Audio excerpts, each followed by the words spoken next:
ജപ്പാനിലെ ഷിൻമോഡയിൽ അഗ്നിപർവ്വതം പൊട്ടിത്തെറിച്ചു. പ്രാദേശിക സമയം ഞായറാഴ്ച പുലർച്ചെ 5:23 സംഭവം. അഗ്നിപർവ്വതത്തിൽ നിന്ന് കറുത്ത പുകയും ചാരവും 3000 മീറ്റർ ഉയരത്തിൽ വരെ എത്തിയെന്ന് പ്രാദേശിക മാധ്യമങ്ങൾ റിപ്പോർട്ട് ചെയ്തു. ജപ്പാനിലെ ക്യൂഷു ദ്വീപിലെ കിരിഷിമ പർവ്വതനിരകളിലാണ് ഷിൻമോഡോയ്ക്ക് സ്ഥിതി ചെയ്യുന്നത്. കാഗോഷിമ, മിയാസാക്കി എന്നീ നഗരങ്ങളുടെ അതിർത്തിയിലാണിത്. ജൂൺ 27 മുതൽ ഇടയ്ക്കിടയ്ക്ക് ചെറിയ പൊട്ടിത്തെറികൾ ഉണ്ടായിരുന്നെങ്കിലും ഇന്ന് പുലർച്ചെ ഉണ്ടായത് വലിയ തോതിലാണെന്നാണ് ജപ്പാനീസ് മാധ്യമങ്ങൾ റിപ്പോർട്ട് ചെയ്യുന്നത്. അഗ്നിപർവ്വതത്തിന് 14 കിലോമീറ്റർ ചുറ്റളവിൽ ചെറിയ പാറകഷ്ണങ്ങൾ വീണേക്കാമെന്ന് ജപ്പാൻ മീറ്റീരിയോളജിക്കൽ ഏജൻസി മുന്നറിയിപ്പ് നൽകിയിട്ടുണ്ട്. ജൂൺ 22 ഒരിടവേളയ്ക്ക് ശേഷം ആദ്യമായി അഗ്നിപർവ്വതം പൊട്ടിത്തെറിച്ചത്. 2018 ഇതിനു മുമ്പ് പൊട്ടിത്തെറി ഉണ്ടായത്.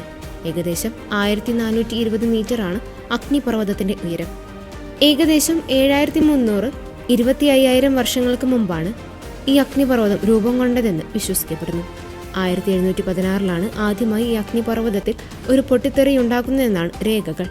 അതിനുശേഷം 1717, 1771, 1822, 1959, 1991, 2008, 2009, 2011, 2017, 2018 എന്നീ വർഷങ്ങളിലും പൊട്ടിത്തെറിയുണ്ടായിട്ടുണ്ട്.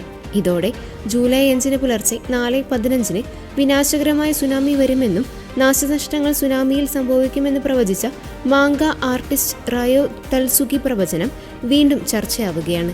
സ്വപ്നത്തിൽ തനിക്കുണ്ടായ അപകട മുന്നറിയിപ്പാണ് അവർ പങ്കുവച്ചത്. തൽസുഗിയുടെ പ്രവചനങ്ങൾ മുൻപ് കൃത്യമായി ഫലിച്ചിരുന്നതോടെ ജനം ഭയപ്പാടിലായിരുന്നു. എന്നാൽ ജൂലൈ 5 അപകടമൊന്നും സംഭവിച്ചില്ല. തൽസുഗിയുടെ പ്രവചനം മറന്നു തുടങ്ങിയപ്പോൾ ജൂലൈ 30 റഷ്യയിലുണ്ടായ ഭൂകമ്പത്തെ തുടർന്ന് ജപ്പാന്റെ തീരത്തേക്ക് സുനാമി എത്തിയിരുന്നു. അതുകൊണ്ട് തന്നെ തൽസുഗിയുടെ പ്രവചനങ്ങൾ അത്ര കണ്ട് തള്ളിക്കളയേണ്ടതല്ല എന്ന അഭിപ്രായം ജപ്പാനിലെ സമൂഹ മാധ്യമങ്ങളിൽ പടരുന്നുണ്ട്.